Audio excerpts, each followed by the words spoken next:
హిందూ దేవాలయాల పవిత్రతపై, వైసీపీ పాలనలో జరిగిన అవినీతిపై తెలుగుదేశం పార్టీ నేత వేమూరి ఆనంద్ సూర్య తీవ్ర ఆరోపణలు చేశారు. మచిలీపట్నంలో జరిగిన పాత్రికేయుల సమావేశంలో ఆయన మాట్లాడుతూ, తిరుమల తిరుపతి దేవస్థానంలో పరకామణి చోరీ, కల్తీ నెయ్యి, వస్త్రాల కొనుగోళ్లలో అవినీతి చోటు చేసుకుందని అన్నారు.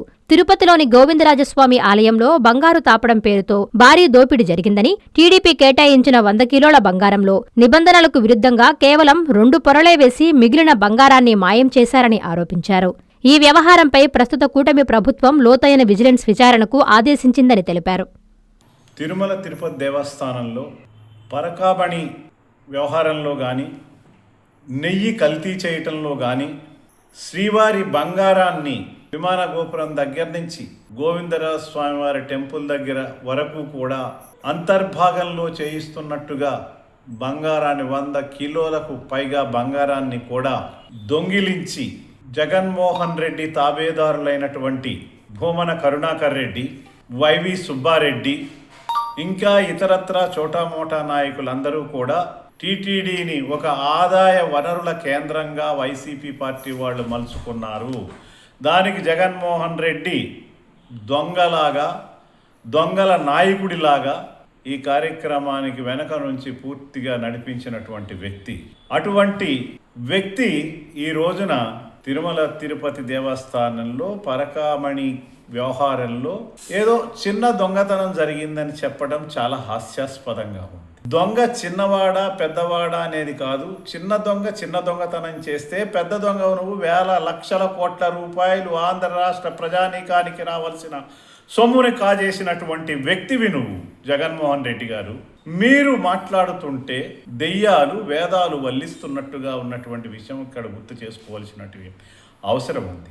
అసలు ఏ మొహం పెట్టుకొని మీరు ప్రజల్లోకి వస్తున్నారు? మీరు మీ పాలనలో ఒక టీటీడీనే కాదు, యావత్ ఆంధ్రదేశంలో ఉన్నటువంటి దేవాలయాలన్నింటినీ కూడా, దేవాలయ వ్యవస్థని మరుగుపరిచే విధంగా, దేవాలయ వ్యవస్థని అగౌరవపరిచే విధంగా వ్యవహరించిన నీవు, నీ పార్టీ నాయకులు ఏ మొహం పెట్టుకొని మీరు మళ్ళా ప్రజల్లోకి వస్తున్నారు?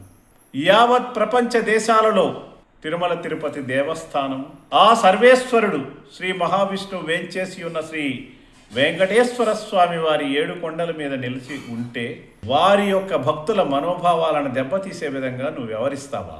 అయ్యా జగన్మోహన్ రెడ్డి, అసలు నువ్వేమనుకుంటున్నావు? నీకు ప్రజల్లోకి వచ్చి నువ్వు చేసే కార్యక్రమాలన్నింటినీ కూడా ఏ రకంగా చెప్పుకోగలుగుతున్నావు? నీకు సిగ్గు శరం ఉందా? లజ్జ ఉందా?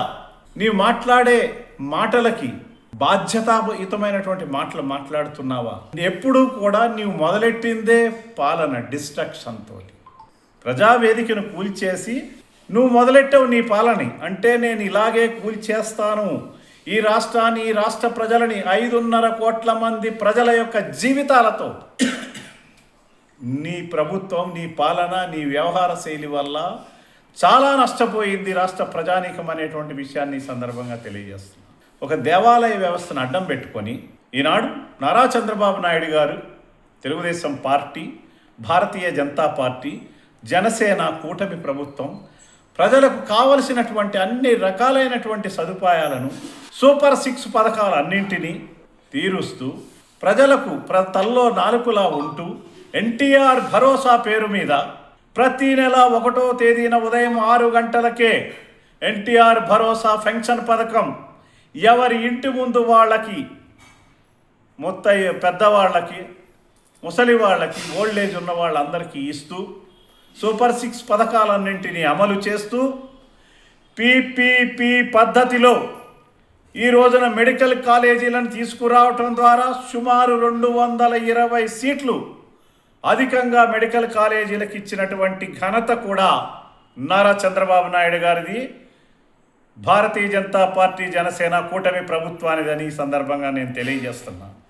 పీపీపీలో జరుగుతున్నటువంటి అభివృద్ధిని చూసి వార్వలేక నువ్వు ఆనాడు 17 మెడికల్ కాలేజీలు కట్టానని చెప్పి అన్నీ కూడా పాగు వంతున కట్టి కేంద్ర ప్రభుత్వం ఇచ్చినటువంటి 100 కోట్ల నిధులను కూడా దారి మళ్లించి నువ్వు హస్తగతం చేసుకున్నటువంటి విషయం నిజం కాదా? నిన్నటి కాక నిన్న కేంద్ర ఆర్థిక మంత్రి శ్రీమతి నిర్మలా సీతారామన్ గారు కూడా నీవు పోయి, నీ టీం పోయి అనవసరమైనటువంటి కంప్లైంట్ రైజ్ చేస్తే పీపీపీ పాలనలో మెడికల్ కాలేజీలు ఇచ్చేది కరెక్టే. ఈ వ్యవస్థ ప్రైవేటు వ్యవస్థ కాదు. ప్రభుత్వము ప్రజలతోని ప్రైవేటుదారులతో భాగస్వామ్యం ఉన్నటువంటి ఈ డెవలప్మెంట్కు ఉపయోగించే పద్ధతి నడుస్తోంది. దీని మీద మళ్ళీ మాట్లాడకని చెంపపెట్టులా సమాధానం చెప్పినటువంటి విషయాన్ని మర్చిపోయావా జగన్మోహన్ రెడ్డి?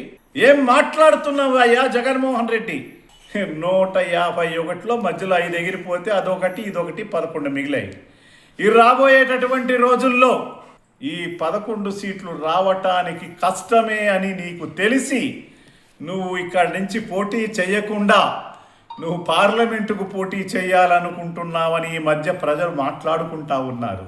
ఎంత సిగ్గుచేటు నీకు, ఎంత సిగ్గుచేటు జగన్మోహన్ రెడ్డి. తల్లిని చెల్లిని కాలదన్నుకొని, కుటుంబాన్ని కాలదనుకుని, కుటుంబ వ్యవస్థే లేదనుకుని నీవు అక్రమార్జన కోసం, నీ సొంత ఆస్తులను కూడబెట్టుకోవటం కోసం కుటుంబాన్ని నాశనం చేసిన వ్యక్తివి నువ్వు. రాష్ట్రాభివృద్ధి గురించి ఏం ఆలోచించగలుగుతావని చెప్పి నేను నీకు తెలియజేస్తున్నా. అందుకనే ఈ రాష్ట్ర ప్రజానీకాన్ని నేను కోరుతా ఉన్నాను. అయ్యలారా, అమ్మలారా, అక్కలారా, నారా చంద్రబాబు నాయుడు గారు గత ఏడాదిన్నర కాలంగా ఏవైతే ప్రామిసులు చేశారో, ఏవైతే హామీలు ఇచ్చారో ఆ హామీలన్నిటినీ ఒకదాని తర్వాత ఒకటి అన్నీ కూడా నెరవేర్చుకుంటూ వస్తూ రాష్ట్రాన్ని పురోభివృద్ధికి తీసుకెళ్తూ స్వర్ణాంధ్రప్రదేశ్ చేయటానికి కంకణం కట్టుకున్నటువంటి విషయాన్ని మనం గుర్తించి 2014, 2019లో ఏ రకంగా ఆనందంగా రాష్ట్రం హ్యాపీనెస్ ఇండెక్స్లో నడిపించారో, ఆ తర్వాత వచ్చిన 2019, 2024లో జగన్మోహన్ రెడ్డి ఏ రకంగా నడిపించాడో మనకి కన్నుల కట్టినట్టుగా కనబడుతోంది. అటువంటి జగన్మోహన్ రెడ్డి పాలన ఈ రాష్ట్రంలో మళ్ళీ రాకుండా చూసుకోవలసినటువంటి బాధ్యత ప్రతి ఒక్క పౌరుడి మీద ఉంది. ఈ రాష్ట్రంలో ఉన్న ప్రతి ఒక్క పౌరుడి మీద ఉంది. చంద్రబాబు నాయుడు గారి నాయకత్వాన్ని కాపాడుకోవలసిన అవసరం ఉంది. ఈ రాష్ట్రంలో వచ్చేటటువంటి అనేక పరిశ్రమలని, దేశ విదేశాల నుంచి వచ్చే పెట్టుబడిదారులని జగన్మోహన్ రెడ్డి అండ్ టీం అడ్డుకోవటానికి శతవిధాలా ప్రయత్నిస్తోంది.